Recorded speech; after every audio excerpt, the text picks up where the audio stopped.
Você sabia que o brasileiro paga, em média, mais de 34% da sua renda em impostos? Só que a maioria das pessoas está pagando mais do que deveria. Agora, acontece que a boa notícia é que existem meios completamente legais de mudar isso. E nesse vídeo eu vou te mostrar exatamente como reduzir o imposto que você paga usando ferramentas que existem dentro da própria lei brasileira. Sem sonegação, sem esquema, 100% legal. A diferença entre uma empresa que prospera e uma que quebra no Brasil, muitas vezes não está no produto, está na eficiência fiscal. E se você é pessoa física, a diferença entre ter uma reserva financeira ou viver no limite pode ser quanto você entrega ao leão por pura falta de conhecimento.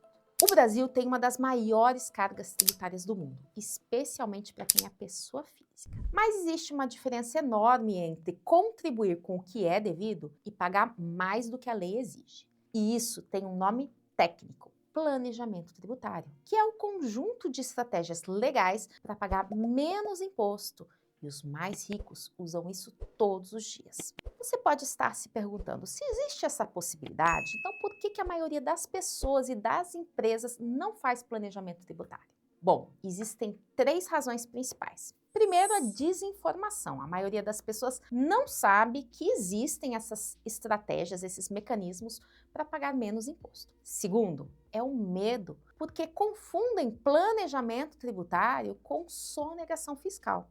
E terceiro é a falta de um profissional especializado, de um tributarista que saiba lidar com essas estratégias. Lembrando que planejamento tributário é diferente de sonegação fiscal, hein? Sonegação é crime.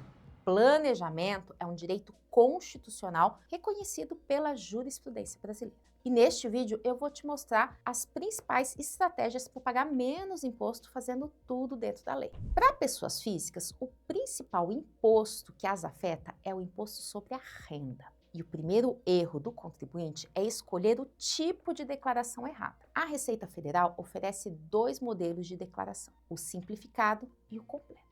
No simplificado, você abate automaticamente 20% da base de cálculo, limitado a R$ 16.754,34 por ano. Por exemplo, a pessoa que no ano auferiu R$ 100 mil de renda vai pagar o imposto sobre aproximadamente R$ 83.245. Esse é o valor da renda tributável, considerando o abatimento simplificado. Agora, no modelo completo, o contribuinte lança todas as despesas dedutíveis e pode abater muito mais que isso. Então, na prática, se você tem filhos ou dependentes e gasta muito com saúde, o modelo completo quase sempre vale mais a pena. Agora eu vou falar as deduções que você pode usar na declaração completa. Presta atenção. Por dependentes, R$ 2.275,08 por dependente ao ano. Com despesas de educação, até R$ 3.561,50 por pessoa. Você e cada um dos seus dependentes. Com saúde, aqui a coisa muda de figura porque não tem limite. Então você pode deduzir todos os gastos com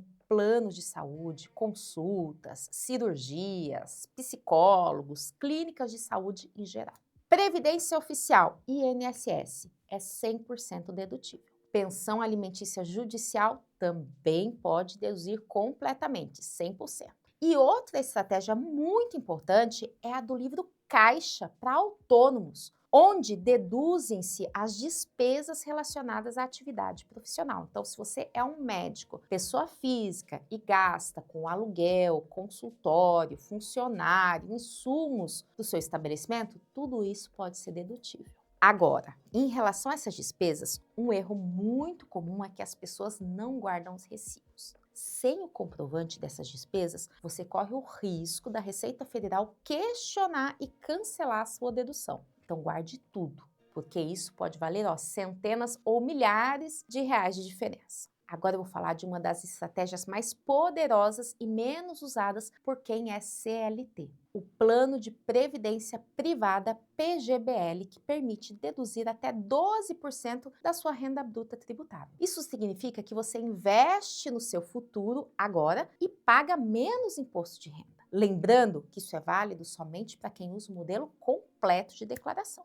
Ainda falando sobre imposto de renda, muita gente vende imóvel sem saber das isenções e acaba pagando o imposto que não precisava. Então presta atenção. Na venda de imóvel residencial, tem isenção do imposto de renda se o proprietário, o vendedor, usar o dinheiro para comprar outro imóvel em até 180 dias. E você pode fazer isso uma vez a cada 5 anos. No caso de imóvel vendido por até R$ 440 mil por pessoa, também tem isenção de imposto de renda se for o único imóvel. E esses detalhes podem representar a economia de dezenas de milhares de reais e são completamente legais. Agora, vamos falar das empresas. E o principal ponto de análise é o regime de tributação. O Simples Nacional é o regime de tributação unificado para pequenas e médias empresas que faturam até R$ 4.800.000 ao ano. Mas atenção, ele não é sempre o mais vantajoso. Por quê? Porque as alíquotas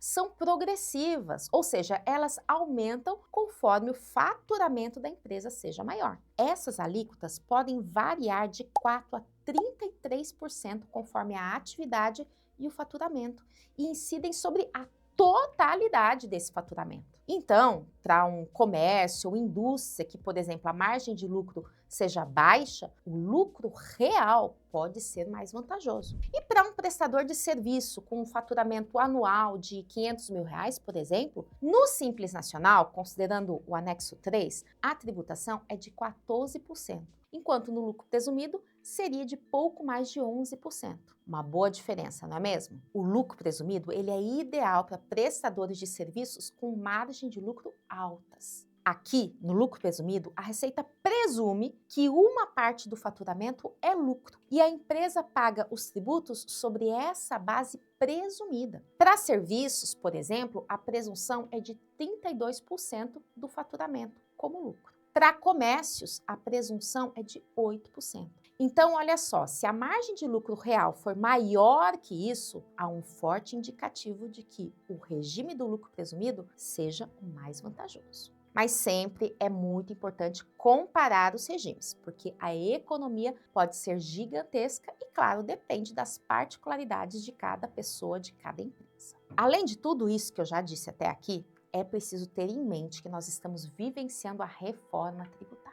Para os donos de negócios, de empresas, 2026 é um divisor de águas. A partir de 2027, nós vamos ter novos tributos. O imposto seletivo para produtos prejudiciais à saúde ou ao meio ambiente e também a CBS, Contribuição sobre Bens e Serviços, que vai substituir o PIS e a COFINS. E depois, a partir de 2029, começa a transição do ICMS e do ISS para o IBS, Imposto sobre Bens e Serviços. E essa transição vai até 2033. Quem não se preparar agora vai perder créditos e vai pagar mais do que deveria. São inúmeras as possibilidades de planejamento tributário. Só que é preciso ter cuidado para não ultrapassar a linha de limite e acabar caindo em caso de sonegação ou simulação. Quando as operações praticadas são artificiais, quando elas não encontram um substrato na realidade negocial, corre-se o risco de serem desconsideradas pela Receita Federal, com cobrança de imposto e multa que pode chegar até 150%.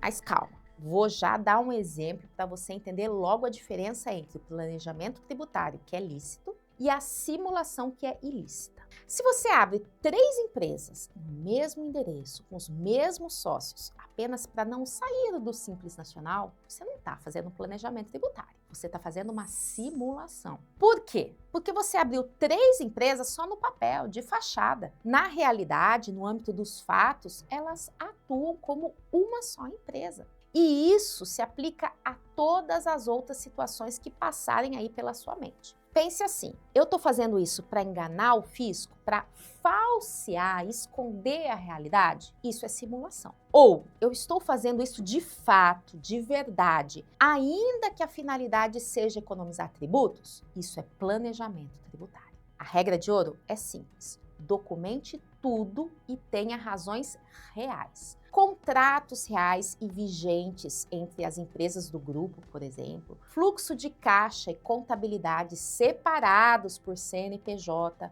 justificativa de mercado documentada para cada reestruturação societária, parecer de advogado tributarista em operações relevantes e, claro, guarde os documentos por pelo menos 5 anos, que é o prazo de revisão da Receita Federal. Por fim, é preciso deixar bem claro que planejamento tributário não é um evento único, isolado, é um processo contínuo. O sistema tributário brasileiro é um labirinto em constante mudança, mas com o mapa certo, você não só sobrevive, como prospera. Conhecimento é a única ferramenta que o fisco não pode tributar ainda. Então, se esse conteúdo foi útil para você, deixa o seu like, comenta aqui qual estratégia foi a mais relevante para você, compartilha com quem precisa saber disso.